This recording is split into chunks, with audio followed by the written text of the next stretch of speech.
Lecture 36। Page 1। प्रथम अधिवेशन में कांग्रेस की मांगें। कांग्रेस के नेताओं ने प्रथम अधिवेशन में कुछ मांगें की, जैसे -1 भारत के सैन्य खर्चों में कटौती की जाए। 2 लंदन की भांति ही सिविल सेवा परीक्षा का आयोजन भारत में भी किया जाए। 3 भारतीयों को विधान परिषद में एक सम्मानजनक प्रतिनिधित्व दिया जाए।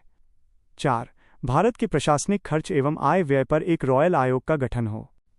कांग्रेस की स्थापना से संबंधित 2 प्रसिद्ध सिद्धांत। कांग्रेस की स्थापना को लेकर इतिहासकारों में भारी मतभेद रहा है और इस संबंध में कई सिद्धांत मुख्य रूप से स्थापित किए गए हैं। -1 सेफ्टी वॉल्व सिद्धांत। यह सिद्धांत लाला लाजपत राय के द्वारा 1916 में यंग इंडिया नामक समाचार पत्र में प्रस्तुत किया गया था। पेज 2। लाला लाजपत राय का कहना था कि कांग्रेस डफरिन के दिमाग की उपज है और यह वास्तव में भारतीयों के बढ़ते असंतोष को दूर करने के लिए ह्यूम के द्वारा स्थापित की गई थी। 2 तड़ित चालक का सिद्धांत। इस सिद्धांत को गोपाल कृष्ण गोखले के द्वारा प्रस्तुत किया गया था। इसका अर्थ है ब्रिटिशों के दमन चक्र से आंदोलन को बचाना। यहां गोपाल कृष्ण गोखले कहते हैं कि भले ही कांग्रेस किसी भी उद्देश्य से स्थापित की गई हो, परंतु हमने उसे अपने उद्देश्यों के लिए प्रयोग किया। उदारवादी, नर्मदल, मॉडरेट्स। राष्ट्रीय आंदोलन के प्रथम चरण में भारतीय राजनीति में एक नए वर्ग नर्मदल का उदय हुआ। ये लोग वास्तव में पाश्चात्य शिक्षा प्राप्त मध्यम वर्ग से संबंधित थे और ब्रिटिश के प्रति वफादार थे। पेज 3। इन्होंने संवैधानिक गतिरोध के ढंग से ब्रिटिशों का विरोध किया था।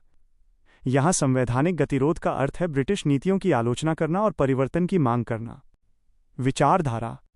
उदारवादी ब्रिटिश सरकार के प्रति वफादार थे और उनका ये मानना था कि भारतीय कितने पीड़ित हैं इसका ज्ञान ब्रिटिश क्राउन को नहीं है। उनकी राजनीतिक अधिकारों को मांगने की प्रक्रिया काफ़ी धीमी थी और उन्होंने स्वयं को महारानी की प्रजा बताया था। उन्होंने याचिकाओं, भाषणों और ज्ञापनों के माध्यम से अपील की थी। उन्होंने प्रेस के माध्यम से ब्रिटिश सरकार की आलोचना की और अपनी मांगें उठाईं। उदारवादियों की मांगें। 1 नर्मदल के नेता ब्रिटिश शासन के अधीन रहना चाहते थे। पेज 4। 2 ब्रिटिश शासन के अधीन ही इन्होंने स्वराज की मांग की थी। 3 1892 के बाद इन्होंने कहा कि बिना प्रतिनिधित्व के कोई कर नहीं देंगे। 4 धन के निष्कासन का विरोध किया। 5 लोक सेवा आयोग के गठन की मांग की और ब्रिटिश शासन को शोषणकारी बताया। नर्मदल की उपलब्धियां। 1 उदारवादियों के प्रयासों से भारत में राष्ट्रीय चेतना का उदय हुआ। इन्होंने लोकतंत्र और राष्ट्रवाद जैसे विचारों को प्रसारित किया। 2 इन्होंने ब्रिटिश शासन के शोषणकारी चरित्र को उजागर किया। 3 भारत में लोक सेवा आयोग का गठन इन्हीं के प्रयासों से हुआ। 4 1892 में चार्टर अधिनियम पारित किया गया जिसके द्वारा विधान परिषद में भारतीयों का प्रतिनिधित्व बनाया गया। 5 इसी अधिनियम से भारतीयों को बजट पर प्रश्न पूछने का अधिकार मिला। इसकी सबसे बड़ी उपलब्धि ये थी कि इन्होंने संवैधानिक गतिरोध करते हुए राष्ट्रीय आंदोलन को दमन चक्र से बचाया। पेज 5 प्रशासनिक खर्चों पर एक वेलबाई आयोग का गठन भी किया गया। नर्मदल की कमियां। ये ब्रिटिश शासन के प्रति अत्यधिक वफादार थे और उनके नीतियों में विश्वास रखते थे। इन्होंने मांग की नीति पर विश्वास किया न कि छीनने पर। ग्रामीण वर्ग और जनसाधारण वर्ग को अपनी ओर आकर्षित नहीं कर पाए। इन्होंने इस चरण में कोई बड़ा राष्ट्रीय आंदोलन नहीं किया। नर्मदल के नेता।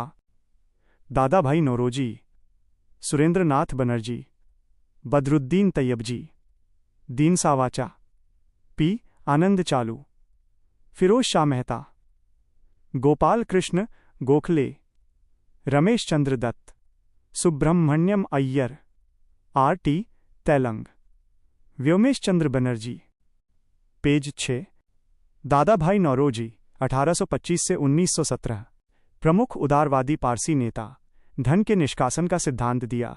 1867 में ब्रिटिश संसद के हाउस ऑफ कॉमन्स में 1892 में लिबरल पार्टी के सांसद बने। इन्हें भारत का ग्रैंड ओल्ड मैन, वयोवृद्ध पुरुष कहा जाता है। 1906 में स्वराज की मांग की कोलकाता अधिवेशन में।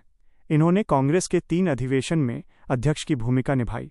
दूसरा अधिवेशन 1886, 9वां 1892, 22वां 1906।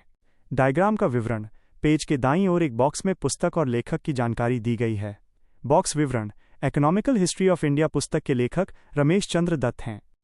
भारतीय राष्ट्रीय आंदोलन के प्रथम चरण को आर्थिक राष्ट्रवादी चरण भी कहा जाता है। कांग्रेस की आलोचना। 1. विपिन चंद्र पाल ने भारतीय राष्ट्रीय कांग्रेस को याचना संस्था बताया। 2. अश्विनी कुमार दत्त ने इसे 3 दिनों का तमाशा कहा। पेज 7। 3. बंकिम चंद्र चटर्जी ने कहा कि कांग्रेस के नेता पदों के भूखे हैं।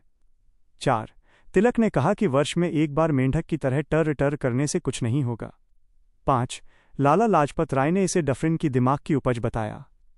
राष्ट्रीय मेला की संज्ञा दी। 6. डफरिन ने इसे अल्पसंख्यकों का समूह बताया, सूक्ष्म वर्ग का प्रतिनिधित्व। 7. कर्जन ने इसे गंदी चीज या देशद्रोही संगठन कहकर पुकारा। गरम दल का उदय या उग्रपंथ, एक्सट्रीमिज्म। 1890 के दशक में भारतीय राजनीति में एक नवीन वर्ग का उदय हुआ जिसे गरमदल या उग्रपंथ कहा गया, और इसका उदय नर्मदल की नीति से आम लोगों के असंतोष के कारण हुआ। कांग्रेस के ही कुछ नेता गरमदल की ओर अग्रसर हुए। उन्होंने स्वदेशी और बहिष्कार का नारा दिया था और कांग्रेस की नीतियों की आलोचना की थी।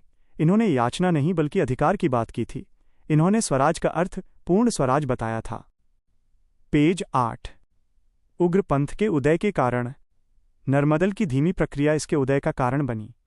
कहा जाता है कि कांग्रेस के नेता ही उग्रपंथ के लिए उत्तरदायी रहे। इन्होंने मांग के स्थान पर अधिकारों को किसी भी तरीके से प्राप्त करने पर बल दिया। गरमदल के लाल बाल पाल थे। लाला लाजपत राय पंजाब, बाल गंगाधर तिलक महाराष्ट्र और विपिन चंद्र पाल बंगाल में सक्रिय थे और इन्होंने आम लोगों से सीधा संवाद किया। 1890 के दशक में तिलक ने गणपति महोत्सव 1893 और शिवाजी महोत्सव 1895 को आयोजित करना शुरू किया। इन महोत्सवों में भारी भीड़ को संबोधित किया और अपने विचारों के प्रति आकर्षित किया। तिलक ने एक बार कहा था कि धर्म की स्थापना हेतु यदि अपनों की भी हत्या करनी पड़े तो कर देनी चाहिए और इसे पाप नहीं लगेगा। इस प्रकार वे आम जनता के काफी करीब आ गए। पेज 9। बंगाल में अरविंद घोष ने न्यू लैम्प्स फॉर ओल्ड नामक अपनी पुस्तक या लेख में उदारवादियों की जमकर आलोचना की और भवानी मंदिर नामक पुस्तक में उन्होंने भारत को भारत माता कहकर बुलाया।